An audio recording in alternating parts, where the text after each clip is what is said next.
화려한 웨딩드레스 자락이 빛나는 샹들리에 아래서 잔잔하게 흔들렸다. 내 이름은 한이슬. 모든 것을 잃고 절망에 빠졌던 내 삶은 그 사람을 만나면서 기적처럼 다시 피어났다. 대한민국 최고 재벌 그룹의 총수 강인혁. 그는 거부할 수 없는 매력과 세상을 뒤흔드는 막강한 불을 가졌다. 사람들은 우리를 세기의 신데렐라라고 수군거렸지만 내게 강인혁은 그저 유일한 구원이자 마지막 희망이었다. 나는 20살 가까이 차이 나는 나이 차이와 그의 2번의 이혼에도 개의치 않았다. 그의 부드러운 손길은 메마른 내 심장을 다시 뛰게 했고 그의 깊은 눈빛은 내게 존재 자체를 부정당했던 과거를 잊게 해주었다. 나는 진심으로 이 결혼이 내 삶의 마지막이자 가장 행복한 장이 될 것이라고 믿었다. 호화로운 저택 블랙 다이아몬드. 이 거대한 성은 내게 모든 여성들이 꿈꾸는 궁전처럼 보였다. 층계를 수놓은 대리석, 벽면을 가득 채운 고흐와 모네의 진품 그림들, 거실 한쪽을 장식한 희귀한 보석 장식장. 그 모든 화려함은 내 존재의 초라함을 완벽하게 지워주는 듯했다. 강인혁은 완벽한 남편이었다. 매일 아침 내게 눈을 맞추며 부드럽게 키스했고 밤이면 직접 내게 와인 잔을 건네며 지친 하루를 위로했다. 나는 그와의 황홀한 사랑에 완전히 매료되어 그 어떤 의심의 여지도 허용하지 않았다. 그러나 행복은 칼날 같은 비수처럼 예기치 못한 순간에 찾아왔다. 결혼 후 2달째 되던 날 밤, 강인혁은 해외 출장을 떠났다. 텅 빈 저택은 낮에는 고요했지만 밤이 되자 알 수 없는 적막감과 함께 낯선 기운이 감돌았다. 나는 잠 못 이루고 거실을 서성였다. 그때 어둠 속에 잠겨있던 그의 서재에서 희미한 불빛이 새어나오는 것을 보았다. 문은 잠겨 있었지만 이상하게도 호기심이 발길을 이끌었다. 조심스럽게 문을 열었다. 서재 안은 강인혁의 완벽주의를 반영하듯 빈틈없이 정리되어 있었다. 빼곡히 들어찬 고서들, 희귀한 골동품들. 나는 그의 취향이 그대로 묻어나는 공간을 천천히 둘러보았다. 그리고 그 순간 내 시선을 강렬하게 잡아끄는 것이 있었다. 서재 한쪽 벽면을 가득 채운 거대한 책장. 그 책장 깊숙한 곳에 숨겨진 비밀스러운 공간. 내 손이 마치 자석에 이끌린 듯 그곳을 향해 뻗어갔다. 손끝이 닿는 순간 낡은 책 한 권이 툭 하고 떨어졌다.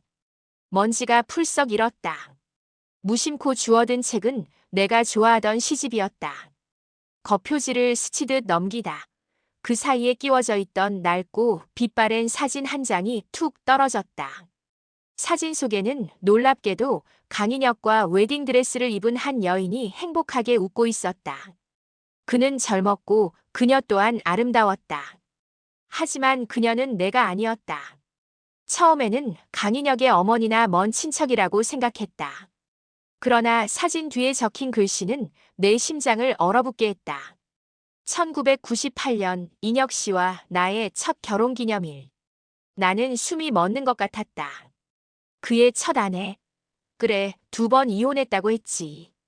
그럼 이 사진 속 여인이 첫 번째 아내겠지. 그때였다. 문득 내 눈에 들어온 또 다른 사진 한 장. 이번에는 조금 더 최근의 모습. 강인혁의 옆에 또 다른 여인이 서 있었다. 이 여인은 첫 번째 아내보다도 훨씬 젊어 보였다. 사진 뒤에 적힌 글씨를 읽는 순간 내 머리는 백지장처럼 하얗게 변했다. 2015년 나의 사랑스러운 지수 씨와 함께. 지수 씨? 나는 결혼 전 강인혁의 이혼 경력에 대해 간략하게만 들었을 뿐 그들의 구체적인 얼굴을 본 적도 그들의 사진을 본 적도 없었다. 하지만 지금 내 눈앞에 펼쳐진 2장의 사진은 단순히 전 아내의 사진이라기에는 너무나 생생하고 그들 각각의 표정은 마치 지금도 내 눈을 바라보며 조롱하는 것 같았다. 그리고 이어지는 또 다른 사진. 그것은 충격적으로도 나와 강인혁의 웨딩 사진이었다. 나는 3번째였다. 이 거대한 성에 존재하는 3번째 아내. 그리고 그 순간 나의 머릿속에 섬광처럼 떠오른 질문. 강인혁은 이혼했다고 했지 사별했다고는 말하지 않았다. 그럼 이 두 여인은 과연 지금 어디에 있는 것일까? 심장이 발끝까지 곤두섰다. 온몸의 피가 차갑게 식어내리는 듯한 고통이 밀려왔다. 단순한 사진이 아니었다. 이 저택 어딘가에, 이 세상 어딘가에 강인혁의 아내들이 2명 더 존재할지도 모른다는 섬뜩한 가능성이 내 뇌리를 스쳤다. 그는 내게 모든 것을 바치는 완벽한 사랑을 연기했지만 그 이면에는 이미 다른 두 아내를 속이고 있었던 것이다. 그리고 나는 그 거대한 기만의 덫에 가장 마지막으로 걸려든 순진한 먹잇감이었다. 이 황홀한 낙원은 한순간에 거대한 지옥의 입구로 변했다.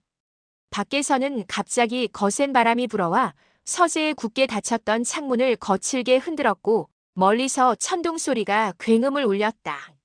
사진 속 다른 여인들의 모습은 내 머릿속에서 지워지지 않았다. 남편 강인혁의 완벽한 미소 뒤에 숨겨진 그림자, 그를 향한 내 믿음을 뿌리째 흔드는 의심의 씨앗이 내 마음속 깊이 파고들었다. 나는 서재에서 나온 후에도 온몸을 떨었다. 화려했던 저택 블랙 다이아몬드는 한순간에 거대한 감옥이자 알 수 없는 비밀을 품은 낯선 공간으로 변해버렸다. 침실로 돌아와 강인혁의 출장 가방을 무심코 바라보다 무의식적으로 그의 폰을 찾았다. 혹시 그 안에 단서가 있을까? 잠금 해제된 폰 안에는 출장 일정, 비즈니스 메시지들만이 가득했다. 그런데 순간 한 장의 사진이 내 눈길을 잡아끌었다. 다정하게 팔짱을 끼고 있는 강인혁과 한복을 곱게 차려입은 기품 있는 여인의 모습. 사진 아래에는 혜경 부인과 함께라는 글씨가 적혀 있었다. 혜경 부인. 사진 속 여인은 일부에서 봤던 첫 번째 결혼 사진 속 여인이었다. 그리고 그녀의 복장은 한복.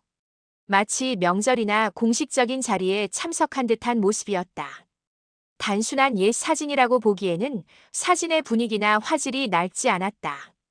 지금 이 순간 강인혁은 해외 출장을 가 있다고 하지 않았던가. 내 심장은 미친 듯이 날뛰었다. 혜경 부인. 그 사진 속 여인은 분명히 지금도 이 세상 어딘가에 존재하고 있었다. 그리고 강인혁은 그녀를 혜경 부인이라고 부르고 있었다. 마치 공식적인 그의 아내인 것처럼. 그렇다면 나는 대체 누구란 말인가? 나의 결혼은 무엇이었지? 이튿날 아침 나는 아무 일 없었다는 듯 평소처럼 아침 식사를 준비했다. 어색함을 감추려 애쓰며 저택의 오래된 고용인들을 주의 깊게 관찰했다. 고용인들은 모두 입을 굳게 다문 채 자신들의 일만 할 뿐 그 어떤 사사로운 대화도 오가지 않았다. 하지만 그들의 눈빛에는 묘한 기색이 서려 있었다. 특히 나를 바라보는 그들의 시선 속에는 알 수 없는 연민과 함께 경멸마저 읽을 수 있었다. 그들은 나를 마치 이 저택의 손님처럼 대하고 있었다. 주인에게 하듯 극진히 모시면서도 진짜 주인이 아니라는 듯 한 걸음 떨어져 있었다. 메이드들의 바쁘고 절도 있는 움직임 속에서 나는 내 몫의 의무를 찾으려 애썼지만 그 어떤 자리도 비어있지 않았다. 마치 투명 인간이 된 것처럼 내 존재는 그들의 완벽한 루틴 속에 섞여들지 못하고 겉돌았다. 나는 며칠 밤낮을 잠들지 못했다. 서재에서 발견한 사진들, 그리고 강인혁의 폰에서 본 혜경 부인의 사진은 내 머릿속을 맹렬히 헤집어 놓았다. 결혼이라는 환상이 깨져가는 고통과 함께 내가 밟고 서 있는 이 화려한 세계가 얼마나 거대한 거짓 위에 세워졌는지 깨달았다. 강인혁은 해외 출장에서 돌아오자마자 내가 없는 틈을 타 서재의 비밀 공간을 확인한 듯 했다. 내가 건드린 낡은 시집과 사진들은 감쪽같이 사라지고 없었다. 그의 얼굴은 평온했지만 나는 그에게서 느껴지는 알 수 없는 차가운 기운을 놓치지 않았다. 내 서재에서 뭘 찾았소, 이슬씨? 그의 목소리는 다정했지만 그 속에는 간담을 서늘하게 하는 날카로운 감시가 스며 있었다. 그의 시선은 내 눈동자 깊숙이 파고들어 내 거짓말의 그림자조차 허용하지 않으려는 듯했다. 나는 애써 태어난 척하며 말했다. 어머, 당신 서재는 너무 멋져서 잠깐 구경 좀 했죠. 당신의 취향이 담긴 공간이라 그런지 너무 좋더라고요. 특히 오래된 시집이 많던데 다음엔 꼭 함께 보고 싶어요. 나의 대답에 그의 눈빛은 찰나의 순간 흔들리는 듯 했지만 곧 다시 능글맞은 미소를 지으며 내 머리를 쓰다듬었다. 좋아, 그래. 나중에 함께 보자. 그는 나의 말에 순순히 넘어가는 듯 보였다. 하지만 나는 알았다. 그는 나의 거짓말을 알고 있다는 것을. 그리고 나는 이제 그에게서 한시도 눈을 뗄 수 없었다. 내 마음속에서는 배신감과 함께 그를 향한 분노가 불길처럼 타올랐다. 강인혁의 감시는 더욱 치밀해졌다. 저택에는 알 수 없는 긴장감이 흘렀고 나는 한 발짝 내디딜 때마다 가시밭길을 걷는 듯한 기분이었다. 그의 비서들은 내 일거수일투족을 강인혁에게 보고하는 듯했고 심지어 식사를 하는 동안에도 나를 주시하는 눈길을 느꼈다. 내 침실에는 도청장치라도 설치된 듯 아무 말도 아무 행동도 자유롭지 못했다. 하지만 나는 포기하지 않았다. 내가 속수무책으로 당하고 있을 수만은 없었다. 나는 그의 통제를 벗어나기 위해 은밀한 방법을 모색하기 시작했다. 외부의 도움을 청하기 위해서는 우선 이 저택을 벗어나야 했다. 나는 강인혁이 비공식적인 스케줄로 저택을 비우는 틈을 타 몰래 그의 고급 승용차에 숨겨진 GPS 추적 장치를 부착했다. 나의 마음은 마치 거대한 미궁 속에 던져진 작은 조약돌처럼 흔들렸다. 그리고 다음 날 그의 차가 저택을 벗어나 외딴 곳으로 향하는 것을 포착했다. 그곳은 지도에도 잘 나오지 않는 숲으로 둘러싸인 외곽 지역의 고급 요양병원이었다. 강인혁은 경호원들을 대동한 채 그곳으로 들어갔다. 내 직감은 옳았다. 그곳에는 분명 무언가 숨겨진 것이 있었다. 이 완벽한 가면 뒤에는 추악한 진실이 숨겨져 있을 것이라고. 나는 그곳에 잠입하기 위해 과감한 결정을 내렸다. 강인혁 그룹의 전신인 재단의 자원봉사자 명단에 내 이름을 올린 것이다. 과거 내가 어려운 시절 작은 예술재단에서 잠시 봉사활동을 했던 이력을 떠올렸다. 그리고 그곳에서 내가 만났던 사람이 바로 박준영이었다. 그는 당시 재단의 법률 자문을 맡고 있었다. 나는 박준영에게 연락을 취했다. 그와의 만남은 단순한 우연이 아니었다. 그는 과거 강인혁 그룹의 비리를 고발하려다 좌절되었던 소년. 가장을 돕는 과정에서 강인혁 그룹의 어두운 이면을 엿본 적이 있었다. 그는 복잡한 심경이었지만 나의 이야기를 듣고 충격에 휩싸였다. 그의 눈빛 속에는 분노와 함께 정의감이 불타고 있었다. 강인혁 그룹의 어두운 진실을 파헤치려는 뜨거운 열정이 감춰져 있었다. 한이슬 씨, 이건 단순한 재벌가의 치정극이 아닙니다. 강인혁 회장은 상상을 초월하는 인물입니다. 당신이 발을 디딘 곳은 거대한 함정입니다. 박준영의 경고는 나의 심장을 조였다. 그러나 그와 함께라면 나는 이 함정 속에서 벗어날 수 있을 것이라는 한 줄기 희망을 보았다. 그는 내가 알지 못하는 강인혁 그룹의 모든 어두운 비밀을 알고 있을지도 몰랐다. 나는 박준영의 도움을 받아 요양병원의 자원봉사자로 위장하여 들어섰다. 나의 계획은 치밀했고 나의 각오는 단호했다. 고급 요양병원은 겉보기에 평온했지만 그 안에는 깊은 침묵과 알 수 없는 서늘함이 감돌았다. 직원들은 하나같이 친절했지만 어딘가 경직되어 있었고 특정 구역에는 접근조차 할 수 없었다. 마치 살아있는 유령처럼 특정 병실의 존재는 언급조차 금기되어 있었다. 나는 박준영에게 얻은 정보로 그곳을 은밀히 탐색했다. 그리고 마침내 가장 안쪽의 VIP 병실 복도에 다다랐다. 복도는 완벽하게 통제되고 있었고 마치 비밀의 공간처럼 느껴졌다. 문틈 사이로 희미하게 새어나오는 불빛, 그리고 병실 앞에서 조용히 교대하는 경호원들.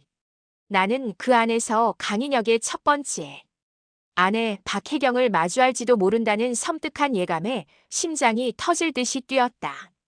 문득 병실 안에서 들려오는 희미한 여인의 목소리. 그것은 낮게 흐느끼는 듯했고 이내 기이한 웃음소리로 변했다. 나의 등골을 타고 차가운 기운이 흘러내렸다. 이 병실 안에 갇혀 있는 것은 과연 강인혁의 첫 번째 아내일까? 아니면 또 다른 비극의 희생자일까? 나의 지옥은 이제 막 시작되고 있었다. 감춰진 진실은 이제 겨우 시작일 뿐. 한이슬이 마주할 다음 비극은 더욱 잔혹할 것입니다. 이 치명적인 막장 드라마의 다음 이야기가 궁금하시다면 구독해 주시고 알림 설정을 꼭 부탁드립니다. 여러분의 구독과 알림 설정은 작품 제작에 정말 큰 힘이 됩니다. 병실 안에서 들려온 희미한 여인의 목소리는 낮게 흐느끼는 듯했고 이내 기이한 웃음소리로 변했다. 나의 등골을 타고 차가운 기운이 흘러내렸다. 분명 저 안에 강인혁의 첫 번째 아내 박혜경이 있다. 내 직감은 강하게 속삭였다. 나는 숨을 죽이고 문틈에 귀를 가져다 댔다. 하지만 그 웃음소리 뒤에는 더 이상의 소리가 들리지 않았다. 그저 깊은 침묵만이 감돌았다. 마치 아무것도 존재하지 않았다는 듯이. 요양병원 뒤편 인적이 드문 숲길에서 나는 박준영을 만났다. 나의 유일한 조력자. 그의 얼굴에는 어두운 그림자가 드리워져 있었다. 한이슬 준영 씨 들었어요. 병실 안에서 여자의 목소리가 흐느끼는 소리, 그리고 섬뜩한 웃음소리. 박준영 들으셨군요. 제 정보가 맞을 겁니다. 박혜경 씨는 병원에 갇혀 있는 겁니다. 외부에 알려진 그녀의 병명은 위중한 치매지만 실제로는 강인혁 회장이 투여하는 약물 때문에 제정신이 아니에요. 자신의 가족들조차 접근을 허락하지 않습니다. 한이슬 정신이 온전하지 않다고요? 그럼 진실을 들을 수 없단 말인가요? 박준영 하지만 분명히 그녀는 과거에 강인혁 그룹 비리와 연루되어 있었고 그걸 폭로하려다 이렇게 된 겁니다. 그녀의 정신이 완전히 망가진 건 아니에요. 파편화된 기억 속에 중요한 열쇠가 있을 수 있습니다. 그는 내 눈을 지그시 바라봤다. 그 시선 속에서 나는 알 수 없는 불안감과 함께 묘한 끌림을 느꼈다. 우리 둘은 이미 돌아올 수 없는 강을 건너고 있었다. 나는 다음 자원봉사 일정에 맞춰 다시 그 요양병원을 찾았다. 경호원들의 눈을 피해 박혜경이 있는 VIP 병실에 몰래 접근하는 것은 목숨을 거는 일이었다. 병실 안에는 어둠만이 가득했고 희미한 등불 아래 한 여인이 창밖을 멍하니 응시하고 있었다. 바로 박혜경이었다. 그녀는 뼈만 앙상하게 남은 몸에 초점 없는 눈빛을 하고 있었다. 겉으로는 우아하고 기품 있던 재벌가 안주인의 흔적은 찾아볼 수 없었다. 세월의 흔적이라기에는 너무나 참혹한 모습이었다. 마치 생기 없이 말라버린 꽃 같았다.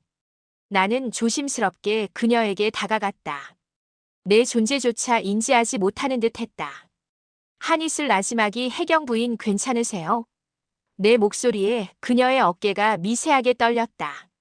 그녀는 천천히 고개를 돌려 나를 보았다. 그 순간 초점 없던 그녀의 눈빛에 찰나의 순간 광채가 스쳤다. 마치 잠들어 있던 본능이 깨어나는 듯한 섬뜩한 빛이었다. 박혜경 혼잣말처럼 중얼거리듯 강인혁 그 악마 그녀의 목소리는 너무나 낮고 떨려 잘 들리지 않았지만 그녀의 입에서 나온 이름에 내 심장은 다시 얼어붙는 듯 했다. 그녀의 입가에 피어난 희미한 미소는 소름이 끼쳤다. 마치 비밀을 알았다는 듯 혹은 복수를 다짐하는 듯한 그런 미소였다. 한이슬 무슨 말씀이세요? 강인혁 회장님이 뭘요? 박혜경 나를 향해 손을 뻗으며 그는 모든 것을 빼앗아갔어. 내 자리, 내 아들. 그리고 내 인생까지도. 너도 조심해. 강인혁은 악마야. 그녀의 말이 끝나자마자 그녀의 눈빛은 다시 초점을 잃고 허공을 응시했다. 다시금 미친 듯이 웃기 시작했다. 나는 그녀가 나를 향해 경고의 메시지를 전달하고 있다는 것을 직감했다. 내 아들. 박혜경에게도 아들이 있었나? 내 머릿속은 더욱 혼란스러워졌다. 박준영은 나의 보고를 듣고 심각한 표정을 지었다. 박준영, 박혜경 씨에겐 아들이 없습니다. 강인혁 회장이 혼외 자식을 통해 그룹 후계자를 만들려 했다는 소문만 무성할 뿐이죠. 그런데 내 아들이라니 이건 또 다른 단서가 될 수 있습니다. 한이슬, 그럼 최수진 씨는요? 그 둘째 아내는 어디에?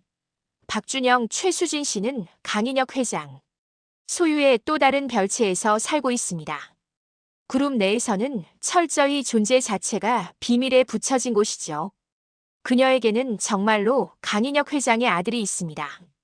박혜경 씨가 말한 내 아들은 어쩌면 자신의 것을 빼앗아간 최수진과 강인혁 회장의 아들을 의미하는 걸 수도 있습니다. 나는 박준영에게 의지할수록 그의 매력에 더욱 빠져들었다. 그의 정의감과 나를 향한 연민은 강인혁에게 받은 상처를 조금씩 아물게 하는 듯 했다. 우리의 만남은 점점 더 잦아졌고 요양병원이라는 위험한 공간 속에서 우리는 서로에게 유일한 피난처가 되어 주었다. 그의 손길이 내 머리카락을 스칠 때 나는 위험하다는 것을 알면서도 거부할 수 없는 감정에 휩싸였다. 그날 밤 나는 강인혁이 잠든 것을 확인한 후 그의 태블릿 PC를 몰래 확인했다. 박준영이 준 정보에 따라 그의 숨겨진 비자금, 계좌와 최수진의 이름이 명시된 대규모 주식 거래 내역을 발견했다. 강인혁은 명백히 박혜경의 재산을 이용해서 최수진에게 엄청난 부를 넘기고 있었다.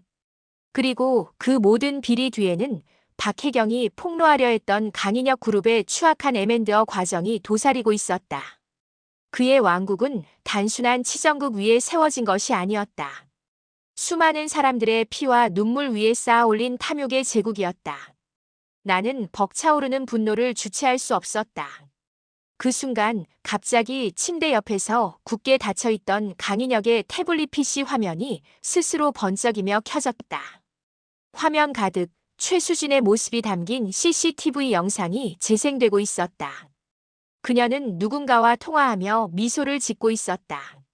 그 순간 나는 깨달았다. 강인혁은 모든 것을 감시하고 있었다는 것을. 내가 그의 서재를 뒤지던 순간부터 내가 박혜경에게 접근하던 순간까지. 심지어 지금 이 순간 내가 그의 태블릿 PC를 보고 있다는 것까지도. 나의 모든 행동은 이미 그의 손바닥 안에 있었다. 어둠 속에서 강인혁의 차가운 목소리가 들려왔다. 강인혁, 아주 낮고 음산하게 재미있는 게임이로군, 한이슬. 나의 세 번째 인형이 이토록 영리할 줄이야. 하지만 나의 체스판 위에서 말은 절대 스스로 움직일 수 없는 법. 특히 불순한 내연남의 말은 더더욱. 나의 몸은 순식간에 공포에 얼어붙었다. 그는 우리가 박준영과 은밀한 관계라는 것까지 모두 알고 있었다. 나의 심장은 미친 듯이 날뛰었다. 이 밤의 끝이 어디로 향할지 알 수 없었다. 그 남자의 완벽한 감시 속에서 나는 살아남을 수 있을까? 나와 박준영의 금기된 관계는 어떤 파국을 맞이할 것인가? 지옥의 문은 더욱 활짝 열리고 있었다. 강인혁의 차가운 목소리가 어둠 속을 갈랐다. 재미있는 게임이로군. 한이슬, 나의 세 번째 인형이 이토록 영리할 줄이야. 하지만 나의 체스판 위에서 말은 절대 스스로 움직일 수 없는 법. 특히 불순한 내연남의 말은 더더욱. 그 한마디는 나의 심장을 꿰뚫는 비수가 되어 온몸의 피를 얼어붙게 했다. 그는 우리가 박준영과 은밀한 관계라는 것까지 모두 알고 있었다. 나의 모든 움직임은 그의 손바닥 위에서 펼쳐지는 무용담이었을 뿐이었다. 나는 한낱 인형에 불과했다. 발버둥 칠수록 더욱 조여드는 거미줄처럼 나는 강인혁이라는 거대한 거미의 덫에 갇힌 채 희롱당하고 있었다. 그날 밤 나는 그의 옆에서 잠들 수 없었다. 눈을 감을 때마다 강인혁의 차가운 눈빛과 비웃음이 선명하게 떠올랐다. 새벽이 밝아오자 나의 불안은 현실이 되어 나타났다. 저택은 쥐 죽은 듯 고요했지만 침실 문 밖에서 들려오는 희미한 속삭임이 나를 더 깊은 불안으로 몰아넣었다. 강인혁은 언제나처럼 완벽하게 차려입고 태연하게 아침 식탁에 앉아 있었다. 하지만 그의 눈빛은 여전히 나를 조롱하는 듯했다. 그는 천천히 신문을 펼쳤다.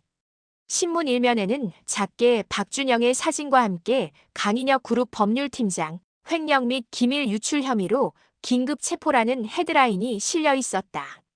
내 손에서 포크가 떨어지며 요란한 소리를 냈다. 강인혁은 마치 아무 일도 없었다는 듯 태연하게 내 눈을 마주했다. 강인혁 어쩌다 이렇게 됐는지 참 안타까운 일이야, 이슬 씨. 회사 일은 철저히 비밀인데 감히 내 믿음을 저버린 자에게는 그 어떤 자비도 없어. 특히나 내가 아끼는 사람의 순수한 마음에 상처를 준다면 더더욱 말이지. 그의 말은 박준영의 체포가 나와 관련된 경고임을 명백히 드러냈다. 나는 아무것도 할 수 없었다. 나 때문에 박준영이 파멸한 것이다. 나는 강인혁이라는 악마에게 완전히 고립되었다. 그러나 절망의 벼랑 끝에서 나는 오히려 더 강렬한 분노를 느꼈다. 그를 향한 사랑은 산산조각 났고 이제 내 안에는 오직 처절한 복수심만이 자리 잡았다. 저택은 이제 내게 블랙 다이아몬드가 아닌 숨막히는 감옥이 되었다. 휴대폰은 감청당하고 있었고 내 모든 행동은 그의 비서와 경호원들에게 실시간으로 보고되는 듯했다. 나는 외부와 완전히 차단된 채 거대한 저택의 한가운데서 마치 거미줄에 걸린 한 마리 나비처럼 발버둥 쳤다. 하지만 나비에게도 발톱이 있다면 나는 강인혁에게 더 깊은 상처를 줄 수 있는 치명적인 약점을 찾기로 결심했다. 그의 모든 비리와 부정이 집약된 곳, 바로 둘째 부인 최수진이었다. 그녀는 박혜경에게서 빼앗은 재산과 강인혁의 모든 사랑을 독차지하고 있는 존재. 나의 가장 강력한 적이자 강인혁의 약점일 터였다. 나는 저택을 감시하는 눈을 피해 은밀하게 강인혁의 운전기사를 포섭했다. 박준영이 전에 알려줬던 비자금 관련 자료와 운전기사의 아내의 병원비라는 약점을 이용했다.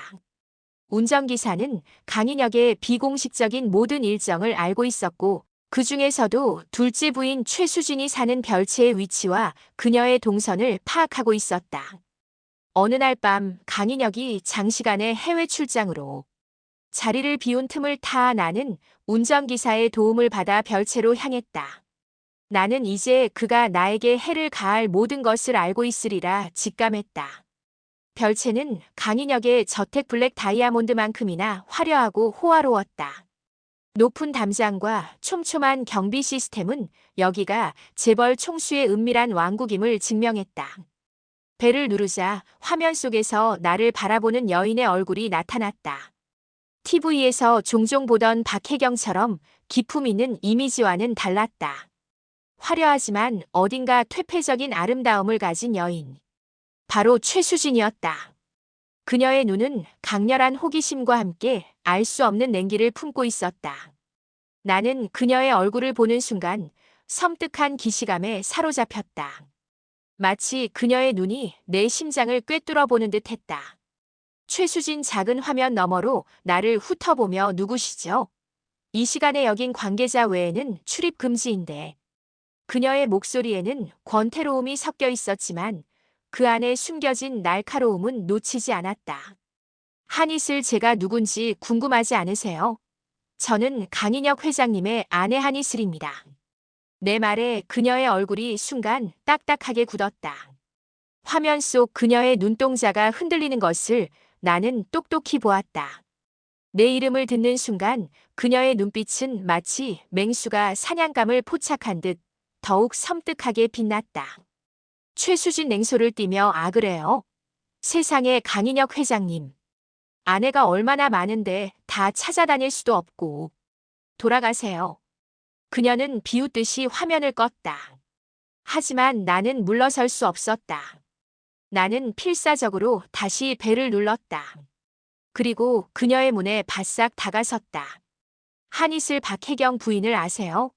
강인혁 회장님의 첫 번째 아내 병원에서 투병 중인 그분을요. 그리고 제가 들었어요. 회장님이 혜경 부인의 재산을 빼앗아 당신과 아들에게 쓰고 있다는 것을요. 내 말에 별채의 문이 벌컥 열렸다. 최수진은 완벽한 모습으로 나를 노려보고 있었다. 그녀는 고급스러운 실크 잠옷 차림이었지만 그녀의 눈빛은 살기등등했다.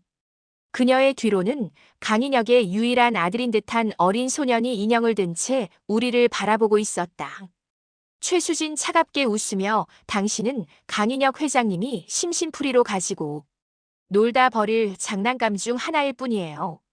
감히 어디서 내가 알지 못하는 척 허풍을 떨고 있어. 혜경 언니. 그 정신 나간 여자가 뭘 안다고 짓거린답니까?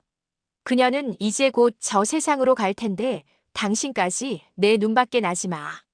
그녀의 말투는 거침없었고 나를 향한 경멸을 숨기지 않았다. 그녀의 입에서 나온 그년이라는 단어는 충격적이었다. 그제야 나는 그녀의 본색을 완전히 파악했다. 한이슬 혜경 부인뿐이 아니에요. 당신도 강인혁의 완벽한 계획 속에서 언젠가 파멸할 겁니다. 그 남자에게는 그 누구도 온전한 사랑이 될 수 없으니까요. 최수진 닥쳐. 어디 감히 건방지게. 넌 내가 누구라고 생각하는 거야? 내까짓게 감히. 난 강인혁 회장님의 유일한 아들을 낳은 여자야. 이 그룹의 미래는 바로 내 아들에게 달려있어. 그녀는 손에 들고 있던 고급스러운 와인잔을 내 얼굴을 향해 던졌다. 와인잔은 내 옆 벽에 부딪혀 산산조각 났고 붉은 와인이 핏물처럼 흘러내렸다.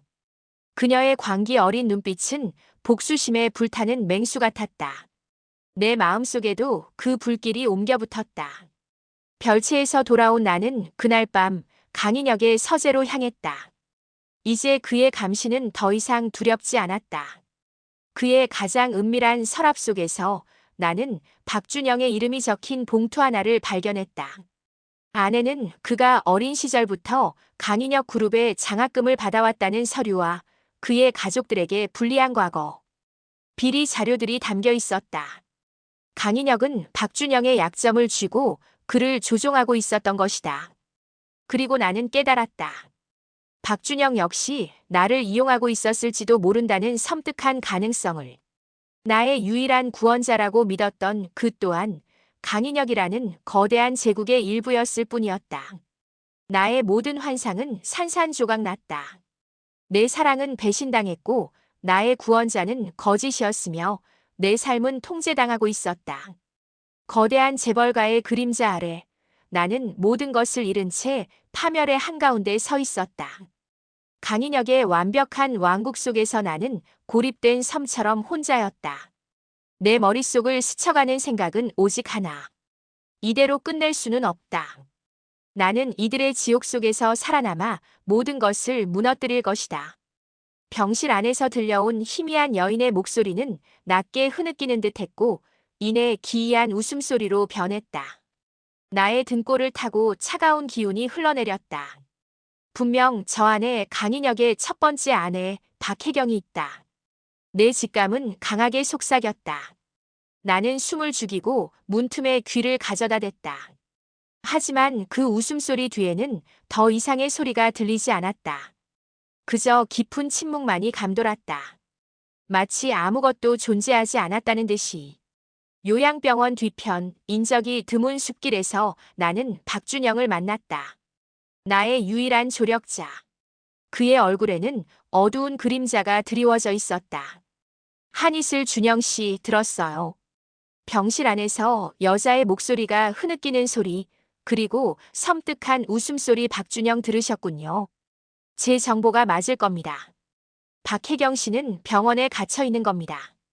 외부에 알려진 그녀의 병명은 위중한 치매지만 실제로는 강인혁 회장이 투여하는 약물 때문에 제정신이 아니에요. 자신의 가족들조차 접근을 허락하지 않습니다. 한이슬 정신이 온전하지 않다고요? 그럼 진실을 들을 수 없단 말인가요? 박준영 하지만 분명히 그녀는 과거에 강인혁 그룹 비리와 연루되어 있었고 그걸 폭로하려다 이렇게 된 겁니다. 그녀의 정신이 완전히 망가진 건 아니에요. 파편화된 기억 속에 중요한 열쇠가 있을 수 있습니다. 그는 내 눈을 지그시 바라봤다. 그 시선 속에서 나는 알 수 없는 불안감과 함께 묘한 끌림을 느꼈다. 우리 둘은 이미 돌아올 수 없는 강을 건너고 있었다. 나는 다음 자원봉사 일정에 맞춰 다시 그 요양병원을 찾았다. 경호원들의 눈을 피해 박혜경이 있는 VIP 병실에 몰래 접근하는 것은 목숨을 거는 일이었다. 병실 안에는 어둠만이 가득했고 희미한 등불 아래 한 여인이 창밖을 멍하니 응시하고 있었다. 바로 박혜경이었다. 그녀는 뼈만 앙상하게 남은 몸에 초점 없는 눈빛을 하고 있었다. 겉으로는 우아하고 기품 있던 재벌가 안주인의 흔적은 찾아볼 수 없었다. 세월의 흔적이라기에는 너무나 참혹한 모습이었다. 마치 생기 없이 말라버린 꽃 같았다. 나는 조심스럽게 그녀에게 다가갔다. 내 존재조차 인지하지 못하는 듯 했다. 한이슬 나지막이 혜경 부인 괜찮으세요? 내 목소리에 그녀의 어깨가 미세하게 떨렸다. 그녀는 천천히 고개를 돌려 나를 보았다. 그 순간 초점 없던 그녀의 눈빛에 찰나의 순간 광채가 스쳤다. 마치 잠들어 있던 본능이 깨어나는 듯한 섬뜩한 빛이었다. 박혜경 혼잣말처럼 중얼거리듯 강인혁 그 악마 그녀의 목소리는 너무나 낮고 떨려 잘 들리지 않았지만 그녀의 입에서 나온 이름에 내 심장은 다시 얼어붙는 듯 했다. 그녀의 입가에 피어난 희미한 미소는 소름이 끼쳤다. 마치 비밀을 알았다는 듯 혹은 복수를 다짐하는 듯한 그런 미소였다. 한이슬 무슨 말씀이세요? 강인혁 회장님이 뭘요? 박혜경 나를 향해 손을 뻗으며 그는 모든 것을 빼앗아갔어. 내 자리, 내 아들. 그리고 내 인생까지도. 너도 조심해. 강인혁은 악마야. 그녀의 말이 끝나자마자 그녀의 눈빛은 다시 초점을 잃고 허공을 응시했다. 다시금 미친 듯이 웃기 시작했다. 나는 그녀가 나를 향해 경고의 메시지를 전달하고 있다는 것을 직감했다. 내 아들. 박혜경에게도 아들이 있었나? 내 머릿속은 더욱 혼란스러워졌다. 박준영은 나의 보고를 듣고 심각한 표정을 지었다. 박준영 박혜경 씨에겐 아들이 없습니다. 강인혁 회장이 혼외 자식을 통해 그룹 후계자를 만들려 했다는 소문만 무성할 뿐이지요. 그런데 내 아들이라니 이건 또 다른 단서가 될 수 있습니다. 한이슬 그럼 최수진 씨는요? 그 둘째 아내는 어디에? 박준영 최수진 씨는 강인혁 회장 소유의 또 다른 별채에서 살고 있습니다. 그룹 내에서는 철저히 존재 자체가 비밀에 붙여진 곳이죠. 그녀에게는 정말로 강인혁 회장의 아들이 있습니다. 박혜경 씨가 말한 내 아들은 어쩌면 자신의 것을 빼앗아간 최수진과 강인혁 회장의 아들을 의미하는 걸 수도 있습니다. 나는 박준영에게 의지할수록 그의 매력에 더욱 빠져들었다. 그의 정의감과 나를 향한 연민은 강인혁에게 받은 상처를 조금씩 아물게 하는 듯 했다. 우리의 만남은 점점 더 잦아졌고 요양병원이라는 위험한 공간 속에서 우리는 서로에게 유일한 피난처가 되어 주었다. 그의 손길이 내 머리카락을 스칠 때 나는 위험하다는 것을 알면서도 거부할 수 없는 감정에 휩싸였다. 그날 밤 나는 강인혁이 잠든 것을 확인한 후 그의 태블릿 PC를 몰래 확인했다. 박준영이 준 정보에 따라 그의 숨겨진 비자금, 계좌와 최수진의 이름이 명시된 대규모 주식 거래 내역을 발견했다. 강인혁은 명백히 박혜경의 재산을 이용해서 최수진에게 엄청난 부를 넘기고 있었다. 그리고 그 모든 비리 뒤에는 박혜경이 폭로하려 했던 강인혁 그룹의 추악한 M&A 과정이 도사리고 있었다. 그의 왕국은 단순한 치정국 위에 세워진 것이 아니었다. 수많은 사람들의 피와 눈물 위에 쌓아 올린 탐욕의 제국이었다. 나는 벅차오르는 분노를 주체할 수 없었다. 그 순간 갑자기 침대 옆에서 굳게 닫혀있던 강인혁의 태블릿 PC 화면이 스스로 번쩍이며 켜졌다. 화면 가득 최수진의 모습이 담긴 CCTV 영상이 재생되고 있었다. 그녀는 누군가와 통화하며 미소를 짓고 있었다. 그 순간 나는 깨달았다. 강인혁은 모든 것을 감시하고 있었다는 것을. 내가 그의 서재를 뒤지던 순간부터 내가 박혜경에게 접근하던 순간까지 심지어 지금 이 순간 내가 그의 태블릿 PC를 보고 있다는 것까지도 나의 모든 행동은 이미 그의 손바닥 안에 있었다. 어둠 속에서 강인혁의 차가운 목소리가 들려왔다. 강인혁 아주 낮고 음산하게 재미있는 게임이로군 한이슬. 나의 세 번째 인형이 이토록 영리할 줄이야. 하지만 나의 체스판 위에서 말은 절대 스스로 움직일 수 없는 법. 특히 불순한 내연남의 말은 더더욱. 나의 몸은 순식간에 공포에 얼어붙었다. 그는 우리가 박준영과 은밀한 관계라는 것까지 모두 알고 있었다. 나의 심장은 미친 듯이 날뛰었다. 이 밤의 끝이 어디로 향할지 알 수 없었다. 그 남자의 완벽한 감시 속에서 나는 살아남을 수 있을까? 나와 박준영의 금기된 관계는 어떤 파국을 맞이할 것인가? 지옥의 문은 더욱 활짝 열리고 있었다.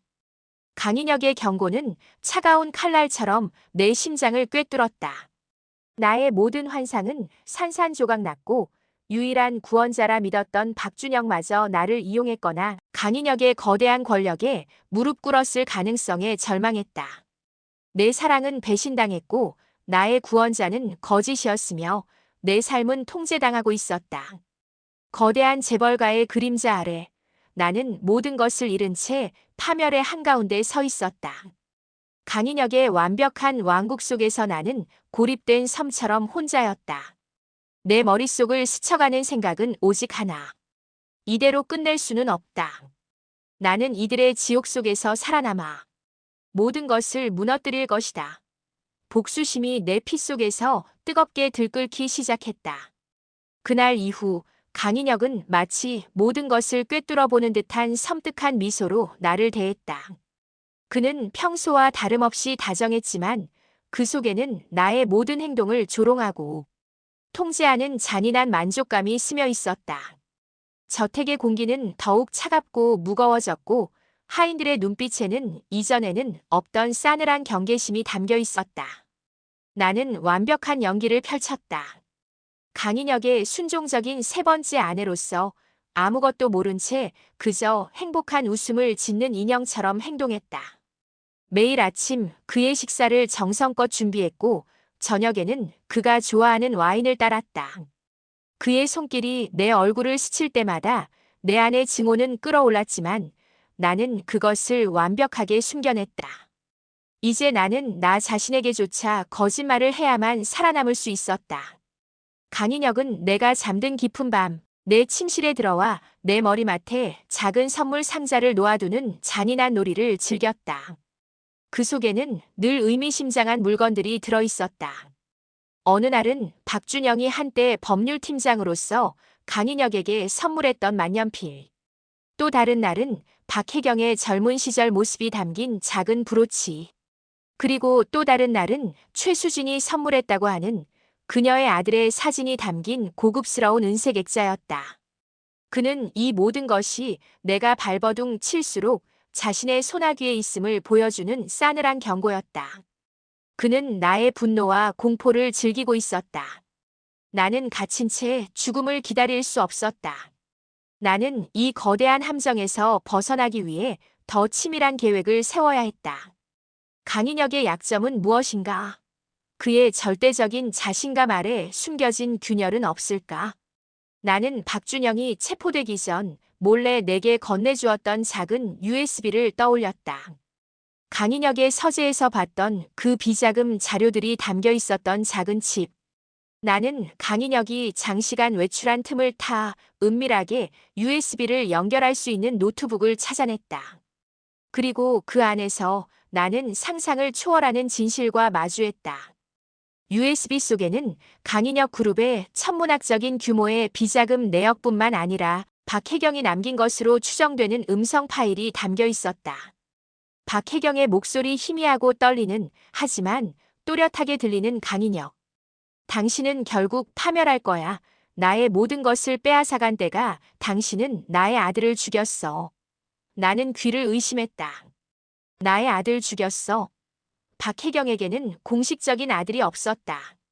강인혁 그룹의 후계자는 최수진의 아들뿐이었다. 그런데 박혜경은 왜 나의 아들이라는 말을 했을까? 그리고 죽였어라는 말은 무엇을 의미하는 걸까? 나는 온몸의 피가 차갑게 식어내리는 듯한 공포를 느꼈다. 박혜경이 정신 이상이라는 진단이 단순히 강인혁의 조작이 아닐지도 모른다는 섬뜩한 직감이 스쳐 지나갔다. 그녀의 흐느낌과 광기 어린 웃음 뒤에는 말로 표현할 수 없는 거대한 비극이 숨겨져 있었다. 그녀는 단순히 갇힌 것이 아니었다.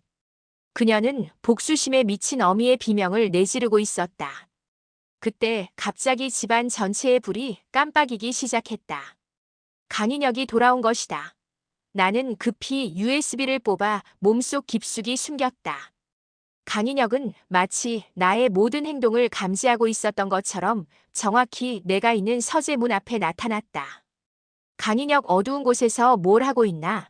나의 아름다운 이슬. 내가 돌아오니 반갑지 않나? 그의 얼굴은 평온했지만 그 미소는 내게 비수를 꽂는 듯했다. 그는 천천히 내게 다가왔다. 그리고 내 몸에 손을 뻗어 마치 검사라도 하는 듯 내 머리카락을 쓸어내리고 내 어깨를 어루만졌다. 나는 그의 손길 아래에서 숨을 죽였다. 그의 손이 나의 허리를 타고 내려와 은밀하게 숨긴 USB가 있는 부근에 닿는 순간 나는 비명을 지르고 싶었지만 이를 악물고 참았다. 바로 그 순간 현관벨이 요란하게 울렸다. 강인혁의 얼굴에 미묘한 짜증이 스쳐 지나갔다. 뜻밖의 손님이었다. 그는 나를 힐끗 바라보더니 싸늘하게 말했다. 강인혁 이슬씨, 넌 여기서 내 손님을 맞아줘. 나는 잠시 할 일이 있으니. 강인혁이 현관으로 향하자 나는 재빨리 USB의 존재를 다시 확인했다. 그리고 현관으로 나섰다. 그곳에는 화려한 모습으로 서 있는 최수진이 있었다. 그녀는 마치 승리라도 한 듯한 오만한 미소를 띠고 있었다. 최수진 나를 위아래로 훑어보며 아니, 강인혁 회장님 저택의 안주인이 이 밤에 손님을 맞아. 회장님께서 너무 심심하셨나 보네. 아니면 당신 같은 싸구려가 이젠 집사 노릇까지 해야 할 정도로 위상이 추락했나? 그녀의 비아냥거리는 말에 내 안에 분노가 다시 끓어올랐다. 그녀는 내가 아닌 강인혁을 만나러 온 것이 분명했다. 최수진은 나의 존재를 노골적으로 비웃었다. 한이슬 여기서 뭘 하세요, 최수진 씨. 이 시간은 회장님께서 당신 같은 불순한 손님을 맞아주실 시간이 아닐 텐데요. 최수진 승리감에 찬 미소를 지으며 어머, 벌써 잊으셨나? 오늘부터 저는 강인혁 회장님의 새로운 파트너입니다. 회장님께서 이제는 제게도 어엿한 재벌 그룹의 명예 이사직을 주셨어요. 앞으로 우리 자주 보게 될 텐데 너무 그렇게 노골적으로 경계하지 않아도 될 텐데. 당신은 더 이상 내가 견제할 존재도 아니니까. 그녀의 말은 내 심장을 꿰뚫는 비수가 되어 박혔다. 강인혁이 나를 고립시키기 위해 최수진에게 더 큰 권력과 명예를 안겨준 것이다. 내가 박준영을 통해 알아낸 비자금 내역은 이미 그녀가 공식적인 파트너로서 강인혁 그룹의 중요한 일원이 되었음을 의미했다. 최수진은 자신의 치명적인 아름다움과 아들을 통해 강인혁의 완벽한 왕국에서 자신만의 자리를 구축해가고 있었다. 그 순간 강인혁이 다시 나타났다. 그는 최수진의 어깨를 부드럽게 감싸 안았다. 강인혁자 최 이사. 이 밤에 무슨 일로 여기까지 왔나? 이슬 씨가 마중을 나갔었군. 마침 잘 됐네. 이제부터 최 이사가 그룹의 대외 협력과 법률 업무를 전담할 것이니 이슬 씨도 최 이사에게 모르는 것이 있다면 얼마든지 물어보도록. 강인혁은 그렇게 말하며 최수진의 눈에 섬뜩한 신호를 보냈다. 최수진은 나를 비웃듯이 바라봤다. 나는 모든 것을 빼앗긴 채 마치 강인혁의 소나귀에 갇힌 가여운 새처럼 속수무책으로 당하고 있었다. 박준영은 이용당하고 버려졌으며 박혜경은 미쳐가는 감옥에 갇혀 있었다. 그리고 나 한이슬은 지금 강인혁의 잔혹한 연극 위에서 그들의 장난감이 될 운명이었다. 하지만 박혜경의 아들이라는 알 수 없는 단서는 내게 강인혁의 또 다른 비밀이 숨겨져 있음을 직감하게 했다. 이 모든 고통 속에서 나는 기필코 그의 왕국을 무너뜨리고 복수할 것이다. 나의 지옥은 아직 끝나지 않았다. 오히려 이제부터가 진짜 시작이었다. 강인혁의 잔혹한 연극 위에서 나는 더 이상 말이 아니었다. 나의 영혼 깊은 곳에서 피어난 복수심은 모든 두려움을 삼켰다. 박준영의 이름이 적힌 봉투를 통해 그의 약점까지 쥐고 흔드는 강인혁의 파렴치함, 그리고 최수진의 오만한 비웃음은 나의 모든 망설임을 지워버렸다. 이제 나는 완벽한 사냥꾼이 되어 이 거대한 왕국을 무너뜨릴 가장 은밀하고 치명적인 약점을 찾아야 했다. 내 머릿속을 맴도는 것은 오직 하나, 박혜경의 흐느낌 속에서 들려왔던 단 하나의 단어. 내 아들 죽였어. 그날 밤 나는 강인혁이 잠든 것을 확인한 후 침실의 모든 조명을 껐다. 오직 노트북 화면만이 나의 얼굴을 창백하게 비추었다. 박준영이 건네주었던 USB 속 비자금 파일에는 강인혁 그룹의 천문학적인 자금 흐름과 더불어 몇몇 미심쩍은 법인 문서들이 포함되어 있었다. 그중 내 눈길을 사로잡은 것은 20여 년 전 박혜경 명의로 설립되었다가 몇 년 후 홀연히 사라진 소규모 재단의 기록이었다. 그리고 그 재단의 운영이사 명단에는 강인혁의 친인척들의 이름과 함께 단 한 번 아주 짧은 기간 동안만 이름이 올라갔던 낯선 인물의 흔적이 있었다. 강인혁 그룹과는 아무런 연관이 없어 보이는 젊은 여성의 이름. 오민주. 그녀는 박혜경이 병원으로 보내지기 직전까지 재단을 관리했던 인물이었다. 나는 조용히 움직였다. 나의 표정은 어떤 감정도 읽히지 않는 차가운 가면을 썼고 나의 행동은 오직 복수라는 목표를 향해 기계적으로 나아갔다. 강인혁의 완벽한 감시망 속에서 나는 보이지 않는 그림자가 되어야 했다. 나의 손은 박혜경의 흐느낌과 그녀가 말했던 내 아들이라는 단어의 의미를 찾아 나섰다. 나는 강인혁이 마련해준 신용카드를 사용하여 은밀하게 오민주라는 인물에 대한 정보를 캐내기 시작했다. 재단의 흔적을 추적하는 것은 쉽지 않았다. 하지만 나는 과거 작은 예술재단에서 봉사활동을 하며 인맥을 쌓아두었던 지인을 통해 간신히 오민주라는 인물의 연락처를 얻을 수 있었다. 몇 차례의 연락 끝에 나는 오민주를 강남의 한 고즈넉한 카페에서 만날 수 있었다.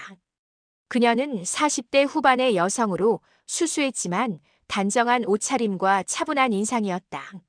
하지만 그녀의 눈빛 속에는 깊은 상처와 함께 숨겨진 분노가 느껴졌다. 나는 나를 박혜경 여사에게 마지막까지 도움을 드리고 싶어하는 사람이라고 소개했다. 나의 이야기에 그녀는 경계심을 풀지 않았다. 오히려 박혜경의 이름이 언급되자 그녀의 표정은 더욱 굳어졌다. 오민주 박혜경 여사님과는 더 이상 아무런 관계도 없습니다. 아니, 정확히는 저의 모든 인생이 그분과 강인혁 회장 때문에 산산조각 났죠. 더 이상 저를 찾아오지 마세요. 그녀는 자리에서 일어나려 했다. 한잇을 하지만 박혜경 여사님께 아들이 있었다는 소문을 들었습니다. 그 소문의 진위를 알고 싶습니다. 나의 말에 오민주의 몸이 멈칫했다. 그녀의 눈빛은 얼음처럼 차갑게 변했다. 그녀는 다시 자리에 앉았다. 그리고는 싸늘한 미소를 지으며 나를 비웃었다. 오민주 어디서 그런 얼토당토하는 소문을 들었는지 모르겠군요. 박혜경 여사님은 불임이셨습니다. 아들이요? 강인혁 회장님도 오직 최수진 씨의 아들만 후계자로 인정할 뿐이죠. 한잇을 그렇다면 왜 박혜경 여사님은 내 아들을 죽였다고 하셨을까요?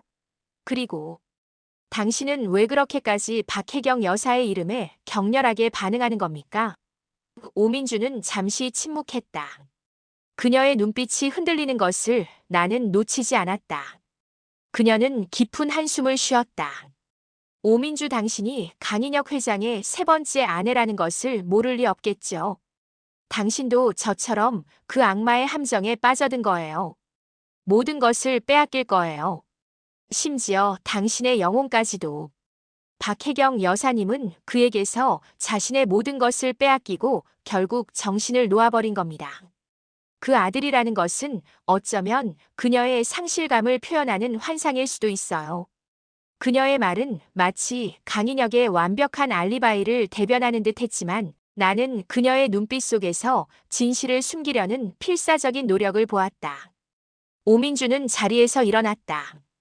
그리고는 카페를 나서기 직전 나에게 쪽지 하나를 건넸다. 궁금하면 이걸 찾아봐요. 쪽지에는 빛바랜 주소 하나가 적혀 있었다. 서울의 한 오래된 동네에 있는 낡은 고아원 주소였다. 박혜경이 생전에 큰 관심을 가졌던 재단의 이름과 똑같은 고아원. 나의 직감은 이곳에 모든 비밀의 열쇠가 있을 것이라고 외쳤다. 한편 강인혁은 내가 심상치 않다는 것을 눈치챈 듯 했다. 그의 감시는 더욱 촘촘해졌다. 저택에 방문하는 모든 외부 인사를 걸러냈고 내가 나가는 외출도 허락하지 않았다. 그의 서재에는 새로운 보안 시스템이 설치되었고 나를 제외한 모든 가족 사진이 사라졌다. 그는 나를 완전히 고립시켰다. 나는 강인혁이 나를 고립시키려는 것에 대해 순순히 따르는 척했지만 이면에서는 더욱 치밀하게 움직였다. 그리고 그때 최수진의 방문 소식을 접했다. 그녀는 여전히 도발적이고 오만했지만 이전과는 다른 묘한 불안감이 그녀의 눈빛에 스며 있었다. 최수진은 강인혁이 해외 바이어들과의 저녁 식사에 함께 참석해달라고 부탁하며 저택으로 찾아왔다. 그녀는 이제 강인혁 그룹의 명예이사이자 공식적인 강인혁의 파트너였다. 최수진 나를 비웃으며 한이슬 씨, 안색이 많이 안 좋으시네요. 아무리 회장님께 사랑을 듬뿍 받아도 역시 나이가 들면 이렇게 빨리 늙는 법인가. 이젠 밤잠도 설치는가 봐. 회장님께 영양제라도 챙겨달라고 말해드릴까요? 한이슬 덕분에 잠은 설치지만 제 안색은 누구보다 좋습니다. 당신의 탐욕스러운 그림자가 나의 새벽을 밝혀주니까요. 최 이사님도 밤새 주식 그래프를 보느라 피곤하신 모양인데 얼굴이 말이 아니시네요. 나의 말에 최수진의 표정이 순간 굳어졌다. 내가 그녀의 주식 거래 내역을 알고 있다는 것을 깨닫는 듯 했다. 그녀의 얼굴에는 오만함 대신 살기가 스쳐 지나갔다. 최수진 건방진 것. 아직도 주제를 모르는군. 이젠 회장님께 한이슬 씨를 내쫓아달라고 말씀드릴 생각이야. 더 이상 당신 같은 불량품이 회장님 옆에 있어선 안 되지. 한이슬 그 불량품을 회장님은 왜 아직도 자신의 곁에 두고 있을까요? 어쩌면 회장님은 불량품을 아주 좋아하시는 모양인데. 아니면 새로운 장난감을 가지고 노는 게 더 즐겁거나. 나의 말에 최수진의 눈빛이 흔들렸다. 그녀는 불안했다. 강인혁이 자신의 새로운 지위마저도 이용할 수 있다는 사실을 막연하게나마 느끼고 있었다. 그녀는 강인혁의 진정한 사랑이 자신에게 없다는 것을 어쩌면 누구보다 잘 알고 있었다. 강인혁은 그런 우리의 모습을 멀리서 지켜보고 있었다. 그는 만족스럽게 미소 지었다. 그의 눈빛은 이 모든 상황을 즐기고 있는 듯 했다. 그는 우리가 서로를 향해 칼을 겨누고 헐뜯는 모습을 보며 쾌감을 느끼는 진정한 악마였다. 그에게 우리는 모두 고작 체스말에 불과했다. 하지만 이제 나는 그의 체스말을 뒤엎을 것이다. 오민주가 건네준 고아원 주소. 그곳에 강인혁의 가장 은밀하고 치명적인 비밀, 박혜경의 아들이라는 그림자가 숨겨져 있을 것이라고 나는 강하게 확신했다. 나의 복수는 이제부터 시작될 것이었다. 나의 몸속에서 복수심이 불타올랐지만 내 손은 오히려 차갑게 식어 있었다. 강인혁의 눈빛, 최수진의 비웃음, 박준영의 미스터리한 약점. 이 모든 것이 마치 거대한 먹이 사슬처럼 나를 얽매고 있었다. 하지만 박혜경의 아들이라는 존재는 나의 유일한 희망이자 강인혁을 무너뜨릴 가장 치명적인 약점이었다. 오민주가 건네준 고아원 주소를 들고 나는 강인혁의 감시망을 뚫고 은밀하게 움직였다. 차가운 새벽 공기를 가르며 도착한 곳은 서울 외곽의 오래된 동네에 자리한 허름한 고아원이었다. 샛별 고아원. 박혜경의 재단 이름과 같았다. 고아원 문을 들어서는 순간 나는 시간의 흐름이 멈춘 듯한 기시감에 휩싸였다. 낡고 빛바랜 벽, 삐걱거리는 나무 바닥, 그리고 낡은 인형들이 놓여있는 어두운 복도. 수십 년 전의 흔적이 고스란히 남아있는 공간이었다. 나는 원장실 문을 두드렸다. 백발의 노파가 문을 열었다. 그녀의 눈빛은 깊은 연륜과 함께 알 수 없는 슬픔을 담고 있었다. 한이슬 샛별 고아원에 대해 여쭙고 싶은 것이 있어서 왔습니다. 특히 박혜경 여사님과 관련된. 나의 말에 노 원장의 표정은 굳어졌고 그녀는 깊은 한숨을 쉬었다. 노 원장은 나를 차가운 눈으로 잠시 바라보더니 마침내 나를 안으로 들였다. 오래된 차향이 나는 원장실 안에서 나는 박혜경과 강인혁 그리고 그들 사이에 얽힌 슬픈 진실을 듣게 되었다. 노 원장 박혜경 여사님은 이곳에 참 많은 것을 후원해 주셨어요. 하지만 그분께는 평생 가슴 아픈 사연이 있었습니다. 강인혁 회장님과의 사이에 아이가 생기지 않아 힘들어하셨죠. 그러다 젊은 시절 강인혁 회장님과 잠시 헤어졌을 때 뱃속에 아이가 생겼다고 합니다. 나의 심장은 다시 발밑까지 곤두박질 쳤다. 아이가 생겼다. 강인혁이 아닌 다른 남자의 아이. 한이슬. 강인혁 회장님 아이가 아닌데. 노 원장네. 그래서 아이를 낳은 후 바로 이곳 샛별 고아원에 몰래 맡겼습니다. 강인혁 회장님이 알면 자신의 그룹 후계 문제에 큰 오점을 남길까봐 두려워하셨죠. 강 회장님과의 재결합 후 강 회장님은 박 여사님이 불임이라는 이유로 그녀를 정신병원에 가두고 후계자를 위해 다른 여자를 물색했습니다. 아마 그때가 최수진 씨를 만난 시점이겠죠. 한이슬 그럼 그 아이는 어디에 있습니까? 박혜경 여사님의 아들은 누구입니까? 노 원장. 그 아이는 몇 년 후 이곳을 떠났습니다. 아주 좋은 가정에 입양되었죠. 박혜경 여사님은 몰래 이곳에 와서 아이를 돌보며 정을 주셨습니다.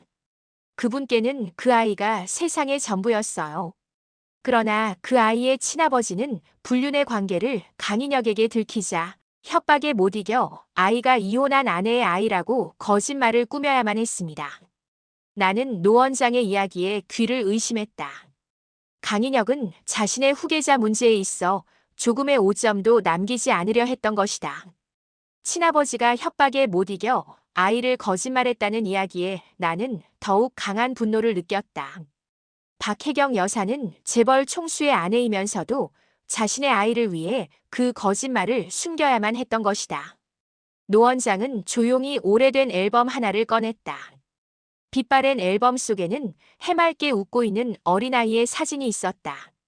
그리고 그 아이의 곁에는 늘 아름답지만 슬픈 미소를 띠고 있는 젊은 박혜경의 모습이 있었다.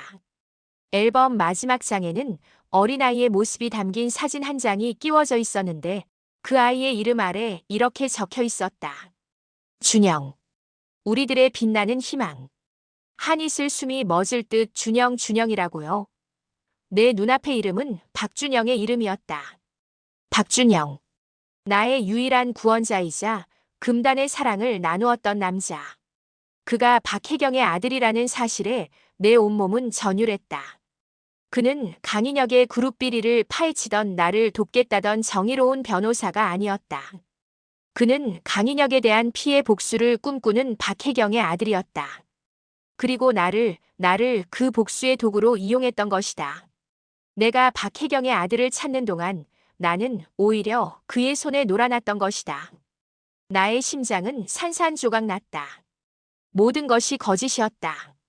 그와 나 사이에 피어났던 사랑마저도 철저히 계획된 복수의 일부였다는 생각에 나의 온몸은 피가 얼어붙는 듯 했다. 나는 고아원을 나섰다. 새벽의 차가운 공기가 나의 열기로 상기된 얼굴을 식히는 듯 했다. 나의 발걸음은 힘없이 바닥에 끌렸다.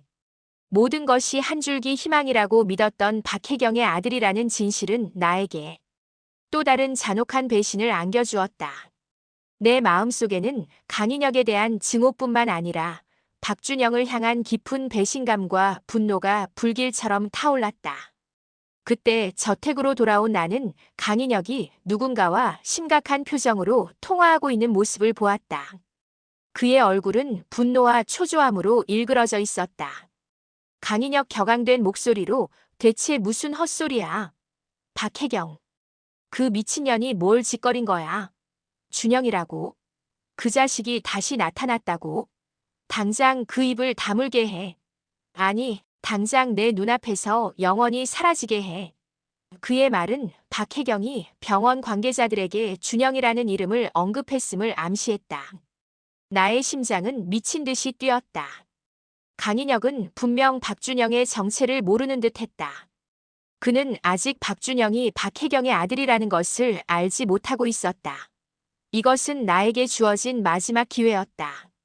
박준영을 지키고 동시에 강인혁에게 치명적인 일격을 가할 수 있는 유일한 기회.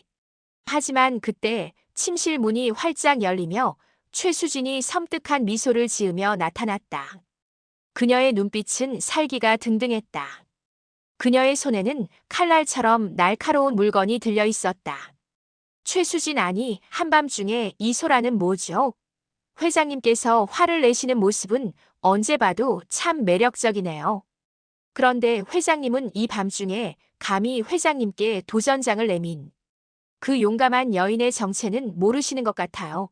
한이슬 씨, 저도 오민주라는 이름을 통해 샛별 고아원에 대한 이야기를 들었는데 혹시 그 고아원의 박혜경의 아들이라는 아이가 회장님의 법률팀장 박준영 씨라는 소문이 돌던데 사실인가요?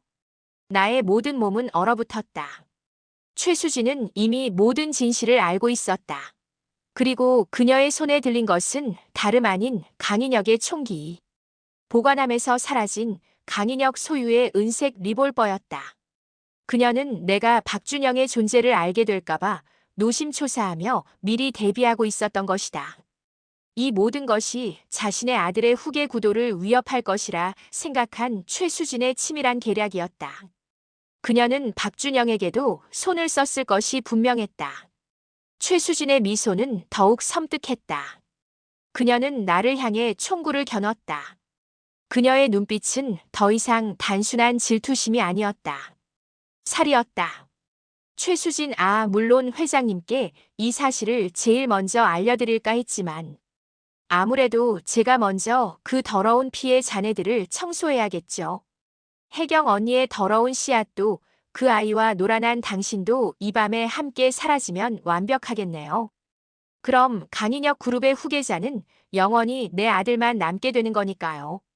총성이 울렸다. 모든 것이 한순간에 멈춘 듯 했다. 내가 쓰러진 것은 그 충격적인 비극의 서막에 불과했다. 이 어둡고 잔혹한 게임의 판 위에서 나는 가장 위험한 체스말이 되어 모든 것을 걸어야 했다. 나는 살아남아야 했다. 강인혁의 완벽한 악행을 세상에 폭로하고 나의 모든 것을 되찾기 위해. 나의 지옥은 이제 시작이었다. 총성이 울리고 온 세상이 순식간에 암흑으로 변했다. 차가운 바닥에 쓰러진 순간 내 의식은 칠흑 같은 어둠 속으로 가라앉았다. 내가 깨어난 곳은 차가운 병실이었다. 머리맡에는 인적이 끊이지 않는 첨단 의료 장비들이 규칙적인 소리를 내고 있었고 내 몸은 무거운 붕대에 감겨 있었다. 최수진의 총구에서 발사된 총알은 내 심장을 비껴갔지만 어깨를 관통하며 죽음의 그림자를 드리웠다. 죽음의 문턱에서 나는 깨달았다. 이대로 무너질 수 없다는 것을. 살아남아야 한다는 것을. 강인혁의 완벽한 왕국을 무너뜨리고 나를 배신한 모든 이들에게 처절한 복수를 하기 위해. 강인혁은 언제나처럼 완벽하게 연기했다. 그는 병실로 찾아와 애틋한 눈빛으로 나의 손을 잡고 눈물을 글썽였다. 강인혁 나의 이슬. 당신에게 이런 일이 생기다니. 도대체 누가 감히 당신에게 내가 반드시 찾아내서 가장 고통스러운 대가를 치르게 할 것이오. 그는 내가 스스로 극심한 스트레스에 못 이겨 우발적으로 사고를 일으켰다고 즉 자살 시도라고 상황을 조작하고 있었다. 병원의 모든 기록은 그렇게 조작되어 있었다. 하지만 그의 눈빛 속에서 나는 알 수 없는 차가운 흥분과 승리감, 그리고 싸늘한 경고를 읽었다. 그는 내가 살아난 것에 대해 불편해하는 듯 했다. 하지만 동시에 내가 어떤 진실을 알고 있는지를 테스트하려는 듯 했다. 그는 아직 내가 USB의 내용을 모두 확인했고 박준영이 박혜경의 아들이라는 사실을 알고 있다는 것을 모르고 있었다. 이것이 나의 유일한 기회였다. 나는 그의 잔혹한 게임에 동참하기로 했다. 그는 나를 사랑하는 남편을 연기했고 나는 모든 것을 잃고 정신적으로 피폐해진 아내를 연기했다. 그의 앞에서 나는 한없이 나약하고 무기력한 표정을 지었다. 눈물을 흘리고 고통스러워하는 모습을 보였다. 그럴수록 그의 얼굴에는 만족스러운 미소가 번졌다. 내가 연기를 하면 할수록 나의 복수심은 더 뜨겁게 타올랐다. 며칠 뒤 퇴원 후 나는 강인혁의 품에 안겨 저택으로 돌아왔다.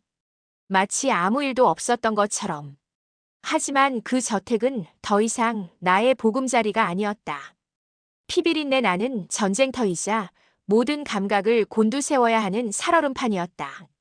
최수진은 강인혁과 함께 저택에 와 있었다. 그녀는 내가 살아 돌아온 것에 대해 경악했지만 이내 가면을 쓰고 가증스러운 미소를 지으며 나를 환대했다. 최수진 가식적인 걱정으로 어머 한이슬 씨. 무사히 돌아오셔서 정말 다행이에요. 회장님이 얼마나 걱정하셨는지 몰라요. 제가 병원 문턱이 닳도록 병문안을 다녔는데 마침 이렇게 건강한 모습으로 돌아오시다니 제가 다 기쁘네요. 그녀의 눈빛은 마치 내가 죽지 않은 것에 대한 깊은 아쉬움과 함께 자신의 계획이 완벽하게 실패한 것에 대한 분노가 교차하고 있었다. 그 분노는 사리와 다를 바 없었다. 한이슬 최 이사님 덕분이죠. 그날 밤 제가 너무 고통스러워 총을 들었을 때 제가 놓치기라도 할까봐 어쩌면 저를 도와주셨을 수도 있겠네요. 덕분에 목숨을 건졌으니 이 은혜는 꼭 갚아야겠죠. 나의 은근한 비아냥에 최수진의 얼굴이 순간 딱딱하게 굳었다. 강인혁은 그런 우리를 흥미로운 눈으로 지켜보고 있었다. 그는 우리가 서로를 향해 칼날을 겨누고 헐뜯는 모습을 즐기고 있었다. 이 살벌한 분위기 속에서 그는 잔혹한 희열을 느끼는 듯 했다. 강인혁은 퇴원 기념으로 저택에서 소규모 만찬을 열었다. 저녁 식탁에는 화려한 음식이 가득했지만 그 어떤 것도 내게는 모래처럼 느껴졌다. 식사가 끝나갈 무렵 강인혁은 모두가 보는 앞에서 나에게 하나의 선물을 건넸다. 화려하게 포장된 상자를 열자 그 안에는 내가 결혼식 때 들었던 것과 똑같은 웨딩 부케 조화가 들어 있었다. 그리고 그 안에는 마치 나를 비웃듯이 세 번째 인형에게 바치는 강인혁의 마지막 사랑이라는 꼬리표가 달려 있었다. 강인혁의 완벽한 조롱이었다. 그날 밤 나는 강인혁이 잠든 것을 확인한 후 침실을 나섰다. 나의 손에는 만찬 테이블에서 몰래 챙긴 강인혁의 와인잔이 들려 있었다.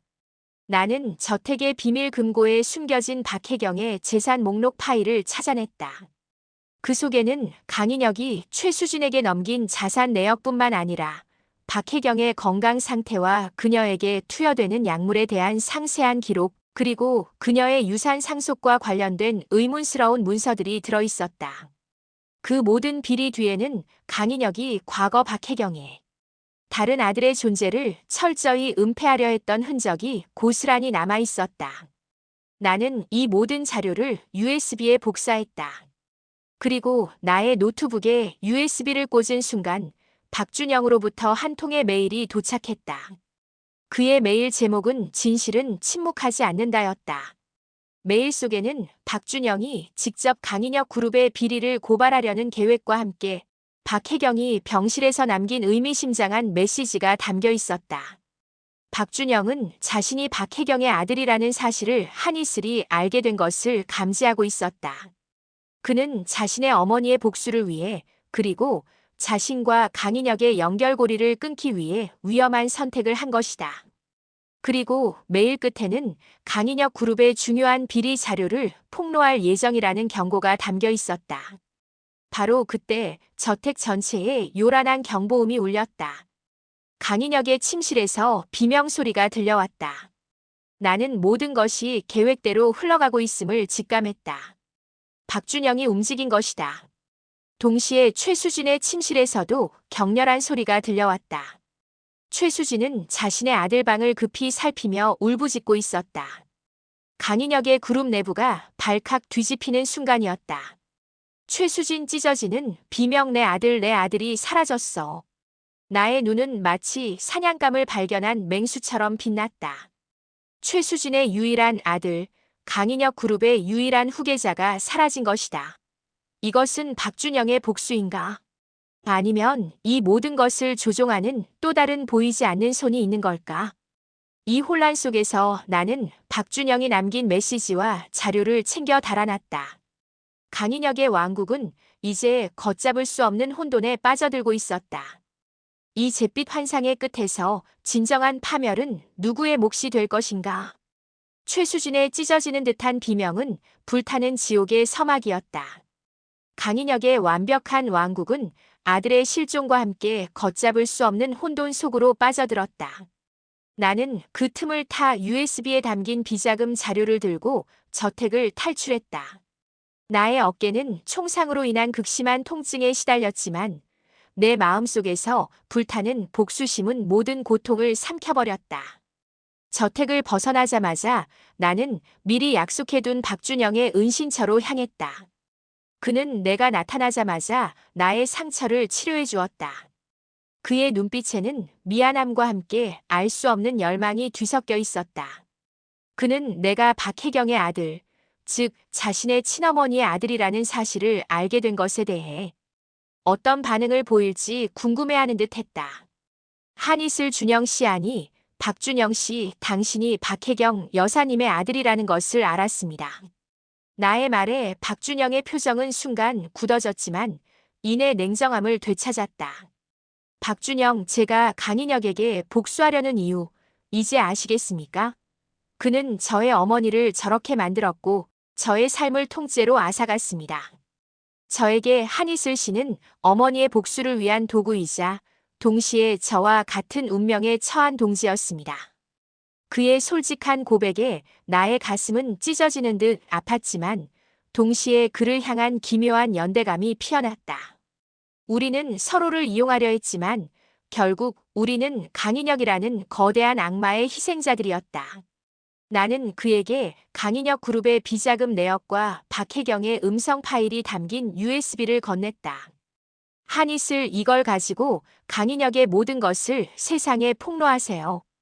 당신의 어머니와 당신의 이름을 위해. 최수진의 아들을 숨긴 것도 당신의 계획이었습니까? 박준영은 USB를 받아들었지만 그의 얼굴에는 묘한 미소가 번졌다. 박준영, 최수진의 아들은 저의 계획과는 무관합니다. 강인혁의 왕국에 혼란을 주려고 한 것은 맞지만 어린아이를 건드린 적은 없습니다. 어쩌면 또 다른 세력이 개입한 것일지도 모릅니다. 하지만 지금은 그것보다 더 중요한 게 있습니다. 강인혁은 이 사실을 알게 되는 순간 최수진을 가장 먼저 의심할 겁니다. 그리고 최수진은 자신의 아들을 찾기 위해 미쳐 날뛸 겁니다. 강인혁과 최수진의 싸움은 지금부터 시작됩니다. 그의 말은 옳았다. 강인혁은 자신의 왕국을 위해서라면 그 어떤 희생도 불사하는 인물이었다. 그리고 아들을 잃은 최수진은 더 이상 이성을 찾을 수 없는 맹수가 되어 있을 터였다. 예상대로 강인혁은 저택에 불같이 화를 내며 비서실과 경호팀을 닥달했다. 그의 가장 치명적인 약점이자 유일한 후계자인 손자가 사라진 것에 분노했다. 그는 최수진을 의심하기 시작했다. 자신의 아들을 이용해 강인혁의 환심을 사려 했던 최수진이 이제는 그 아들을 빌미로 강인혁의 약점을 쥐고 흔들려 한다고 생각한 것이다. 강인혁, 최수진 이계집, 감히 내 아들로 나를 협박해. 내 손에 들어오면 그년을 갈기갈기 찢어버릴 것이다. 강인혁은 노발대발하며 최수진을 잡아오라고 명령했지만 최수진은 이미 아들을 찾기 위해 저택을 박차고 나간 뒤였다. 한편 최수진은 아들의 실종으로 인해 정신을 놓아버린 듯 미쳐 날뛰고 있었다. 그녀는 아들을 찾기 위해 그 어떤 일도 마다하지 않았다. 강인혁이 마련해준 별채는 온통 아들의 물건들로 채워져 있었고 그녀는 아들의 이름을 부르며 발광했다. 이성은 이미 마비된 지 오래였다. 최수진 내 아들. 내 아들 어딨어? 이 강인혁 개자식. 내가 내 아들을 없앴지. 내가 그랬잖아. 내가 내 놈을 가만두지 않을 거야. 절대. 그녀는 아들을 잃은 슬픔과 강인혁에 대한 배신감으로 완전히 미쳐가고 있었다. 아들을 찾기 위해 그녀는 과거 강인혁의 은밀한 지시로 처리했던 모든 비리들을 세상에 폭로하겠다고 협박하기 시작했다. 그녀의 폭주는 강인혁의 그룹을 뿌리째 흔들기 시작했다. 나는 박준영과 함께 강인혁의 비자금 자료와 박혜경의 음성 파일을 정리하여 언론사에 제보할 준비를 마쳤다. 그러나 강인혁은 생각보다 훨씬 더 빠르게 움직였다. 내가 제보를 하기도 전에 모든 언론사에는 박준영이 강인혁 그룹의 기밀을 빼돌려 투자자들에게 손해를 입힌 혐의로 다시 기소되었다는 기사가 대대적으로 보도되었다. 강인혁은 나의 모든 시도를 역이용하고 있었다. 박준영은 강인혁의 마수에 또다시 붙잡힌 것이다. 박준영 내가 너무 경솔했어. 강인혁은 우리가 생각하는 것보다 훨씬 더 지독한 악마입니다. 한이슬 씨 도망가십시오. 지금 당장. 그의 절규에 나는 잠시 망설였지만 이대로 포기할 수 없었다. 나는 강인혁이라는 거대한 벽 앞에서 무너지는 박준영을 보며 나의 모든 것을 걸고 복수하리라 다짐했다. 나는 강인혁 그룹의 중요한 협력사인 해외 거대 로펌의 대표에게 은밀히 연락을 취했다. 그 로펌의 대표는 과거 강인혁 그룹의 비리를 파헤치려 했던 인물이었다. 나의 USB에는 강인혁 그룹의 비리뿐만 아니라 그 로펌의 대표에게 치명적인 증거가 될 수 있는 강인혁과 관련된 미공개 자료들도 포함되어 있었다. 나의 목적은 그 대표에게 자료를 넘겨주는 동시에 박준영을 풀어달라는 조건을 거는 것이었다. 하지만 그것은 내가 또 다른 거대한 힘에 나 자신을 내던지는 것과 마찬가지였다. 그날 밤 나는 강인혁의 저택으로 돌아갔다. 나의 얼굴에는 더 이상 두려움이나 슬픔이 없었다. 오직 차가운 분노와 계산된 미소만이 걸려 있었다. 강인혁은 비틀거리는 몸으로 와인 잔을 들고 나를 맞았다. 그의 눈빛은 피로와 함께 분노로 가득했다. 그의 왕국이 무너져가는 것을 직감하는 듯했다. 강인혁 이슬감이 내가 여기까지 오다니. 너마저 나를 배신하는군. 내가 무엇을 잘못했단 말이냐. 나는 그저 이 왕국을 지키고 싶었을 뿐이다. 한이슬 왕국을 지키기 위해. 당신은 수많은 사람들의 삶을 짓밟았죠. 박혜경 여사님, 최수진 씨, 그리고 저와 박준영 씨까지 이제 그 모든 대가를 치를 시간입니다. 그때 저택 현관문이 열리고 최수진이 나타났다. 그녀의 모습은 처참했다. 머리카락은 헝클어져 있었고 옷은 찢겨져 있었다. 그녀의 눈은 광기로 가득 차 있었다. 그녀의 손에는 칼날처럼 날카로운 단도가 들려 있었다. 그녀는 아들을 찾지 못해 미쳐가는 어머니의 모습을 하고 있었다. 최수진 강인혁 내 아들 어디 있어? 내가 내 아들을 납치했지. 이게 자식. 내가 너를 죽여버릴 거야. 그녀는 칼을 들고 강인혁에게 달려들었다. 강인혁은 당황하여 뒷걸음질 쳤지만 이미 그의 경호원들은 최수진의 폭주를 막기에는 역부족이었다. 광기에 사로잡힌 최수진의 눈에 내가 들어왔다. 그녀의 눈동자가 번뜩였다. 그녀는 나를 향해 달려들었다. 최수진 2년. 이 모든 게 내년 때문이야. 내년만 없었으면 내 아들이 사라지지 않았을 거야. 내년이 모든 것을 망쳤어. 칼날이 나의 목덜미를 스치고 지나갔다. 나는 가까스로 몸을 피했지만 나의 옷은 찢겨져 나갔다. 그 순간 나는 최수진의 품속에서 떨어지는 작은 액자를 보았다. 액자 속에는 해맑게 웃고 있는 어린아이의 사진이 있었다. 그리고 그 사진 뒤에 흐릿하게 적힌 글자. 아빠 그리고 준영. 한이슬 이 아이는 최수진 씨의 아들이 아니라 박혜경 여사님의 아들이자 박준영 씨의 어릴 적 모습이다. 그것은 강인혁의 마지막 치명적인 비밀이자 박혜경의 처절한 복수극의 시작이었다. 박준영은 자신이 박혜경의 아들이라는 사실을 알았지만 동시에 자신이 강인혁의 아들이라는 충격적인 진실도 알고 있었던 것이다. 최수진의 아들이라고 알려진 아이는 사실 강인혁이 박혜경에게서 빼앗아 최수진에게 맡겨 키우게 한 박혜경과 강인혁 사이의 아들이었던 것이다. 이 모든 비극의 실타래가 마침내 풀리는 순간이었다. 최수진의 칼날이 다시 한번 나를 향해 번뜩였다. 저택은 광기와 혼돈으로 가득했다. 이 살벌한 밤의 끝에서 과연 누가 살아남을 수 있을까? 최수진의 칼날이 나의 목덜미를 스치고 지나가는 순간 나는 액자 속 사진을 보았다. 아빠 그리고 준영. 나의 직감은 틀리지 않았다. 박준영은 박혜경의 아들이었으며 동시에 강인혁의 아들이기도 했다. 최수진이 자신의 아들이라고 믿었던 아이가 사실은 박혜경의 아이를 강인혁이 빼앗아 키운 강인혁. 자신의 친아들이었다는 충격적인 진실. 그 한 장의 사진은 이 거대한 악마의 연극 속에 숨겨진 가장 치명적인 비밀을 폭로하고 있었다. 모든 것이 뒤틀리고 얽히고 설킨 비극의 실타래가 마침내 풀어지는 순간 저택은 광기와 혼돈으로 가득했다. 최수진의 칼날은 나의 심장을 향해 꽂히기 직전이었다. 강인혁 멈춰. 최수진. 지금 당장 그 칼. 내려놔. 강인혁은 피가 낭자한 자신의 손을 잡고 쓰러져 있는 최수진을 향해 절규했다. 하지만 그의 눈빛은 이미 흔들리고 있었다. 최수진은 강인혁의 명령 따위는 들리지 않는다는 듯이 나에게 미친 듯이 달려들었다. 그녀의 눈은 이미 증오와 절망으로 뒤틀려 있었다. 하지만 그 순간 저택 문이 다시 한번 활짝 열리며 박준영이 경찰과 함께 나타났다. 박준영 강인혁 회장. 강인혁 그룹의 횡령, 배임, 그리고 살인 교사 혐의로 긴급 체포합니다.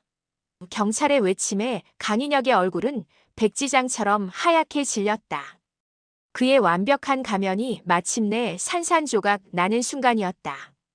그는 박준영을 바라보며 경악과 배신감에 몸을 떨었다. 박준영의 눈빛에는 서늘한 복수심과 함께 알 수 없는 슬픔이 교차하고 있었다. 강인혁 내 이놈 감히 내가 박혜경의 그 더러운 피가 너의 몸속에 흐르고 있었단 말이냐. 강인혁은 박준영에게 달려들려 했지만 경찰에게 제압당했다. 박준영은 강인혁을 지나쳐 최수진에게 다가갔다. 최수진은 그 모든 혼란 속에서도 칼을 든 채 나를 노려보고 있었다. 박준영, 최수진 씨 당신의 아들은 안전합니다. 저는 당신의 아들에게 결코 손대지 않았습니다. 박준영의 말에 최수진의 눈동자에 잠시 이성이 돌아오는 듯 했지만 그녀의 눈빛은 곧바로 절망으로 물들었다. 그녀는 자신이 강인혁에게 얼마나 철저하게 이용당했고 속았는지 깨달은 것이다. 그녀의 칼날은 나의 목이 아닌 자신의 심장을 향했다. 한이슬 안 돼. 최수진. 나의 외침과 함께 최수진의 심장을 꿰뚫은 칼날은 붉은 피를 뿜어냈다. 그녀의 아름다운 얼굴에 맺힌 것은 그토록 원하던 아들의 사랑이 아닌 비극적인 끝이었다. 아들의 이름을 애처롭게 부르며 그녀는 쓰러졌다. 강인혁의 마지막 욕망이 그의 아들을 위해 자신을 희생한 여인을 처참하게 죽음으로 몰고 간 것이다. 저택은 핏빛으로 물들었다. 모든 것이 끝나고 강인혁은 검찰 조사를 받았다. 그와 관련된 모든 비리와 악행들이 백일하에 드러났다. 그의 죄는 너무나 많았다. 그는 최고형을 선고받았다. 평생을 감옥에서 썩을 처지가 된 강인혁은 수의를 입고 재판정 의자에 앉아 있었다. 그의 눈은 이미 생기를 잃은 채 초점 없이 허공을 응시하고 있었다. 한때 자신의 왕국을 건설했던 탐욕스러운 눈빛은 사라지고 없었다. 나는 저택 블랙 다이아몬드로 돌아왔다. 모든 것이 예전과 같았지만 그곳에 남아있는 것은 강인혁의 비명, 최수진의 울부짖음, 그리고 박혜경의 처연한 흐느낌이었다. 나는 거울 앞에 섰다. 내 얼굴에 남아있는 상처는 이제 겨우 아물었지만 내 마음속에는 깊은 상처와 함께 잊을 수 없는 상실감이 자리하고 있었다. 나는 더 이상 순수했던 세 번째 아내 한이슬이 아니었다. 복수심에 물들어 모든 것을 파괴한 파멸의 화신이었다. 몇 달 뒤 나는 요양병원에 갇혀있던 박혜경을 만났다. 박준영은 어머니를 평온한 곳으로 옮겼지만 그녀의 정신은 여전히 돌아오지 않고 있었다. 나는 그녀의 손을 잡았다. 그녀의 눈동자에서 희미하게 빛나는 것은 무엇이었을까? 광기 속에서조차 그녀의 아들 박준영에 대한 깊은 사랑과 미련이 느껴졌다. 박혜경 혼잣말처럼 준영아, 우리 아들 내가 돌아왔구나. 그녀의 목소리는 희미했지만 그 속에는 박준영을 향한 무한한 사랑이 담겨 있었다. 그리고 그녀는 천천히 내 손을 잡고 조용히 눈을 감았다. 그녀의 얼굴에는 이제 고통이 아닌 평화가 깃들어 있었다. 그렇게 박혜경은 자신을 가뒀던 세상의 모든 굴레에서 벗어났다. 박준영은 강인혁 그룹을 세상에 폭로하고 자신의 모든 복수를 잃었지만 그의 얼굴에서는 행복을 찾을 수 없었다. 그의 눈빛에는 지울 수 없는 그림자가 드리워져 있었다. 어머니의 복수를 위해 강인혁의 아들임을 부정하며 살았던 그의 삶은 결국 승리자가 아닌 또 다른 희생자를 낳았을 뿐이었다. 그는 모든 것을 잃은 채 홀로 세상에 남았다. 나는 이제 홀로 남았다. 강인혁은 파멸했고 최수진은 죽었고 박혜경은 세상을 떠났다. 박준영은 자신의 복수를 위해 나를 이용했지만 그에게도 아무것도 남지 않았다. 나는 더 이상 이 화려한 저택에 머무를 수 없었다. 이 모든 비극의 잔상이 나를 옥죄고 있었다. 나는 덧없는 욕망이 만들어낸 이 핏빛 낙원에서 홀로 걸어 나왔다. 내 인생의 가장 화려했던 시절, 그리고 가장 잔혹했던 비극은 그렇게 끝났다. 나는 그 남자의 세 번째 아내였다는 이제 세상에 알려진 하나의 끔찍한 막장 드라마로 기록될 것이다. 이 거울은 끝내 산산조각 났고 그 파편들은 영원히 지울 수 없는 상처로 남았다. 나에게 남은 것은 아무것도 없었다. 덧없는 욕망과 증오가 모든 것을 집어삼킨 후 남겨진 것은 오직 검은 침묵뿐이었다. 나의 마지막 질문은 진정한 복수는 무엇이었는가? 였다. 탐욕과 복수가 뒤엉킨 지독한 이야기. 나는 그 남자의 세 번째 아내였다의 마지막 여정을 함께 해주셔서 감사합니다. 이 비극의 끝에서 과연 진정한 평화는 있을 수 있을까요? 우리의 이야기에 함께 해주신 여러분의 깊은 공감과 관심에 진심으로 감사드립니다. 부디 두드림을 구독해주시고 알림 설정을 꼭 부탁드립니다. 여러분의 구독과 알림 설정은 새로운 이야기와 아름다운 작품을 만들어 나가는 저희에게 가장 큰 힘이 됩니다.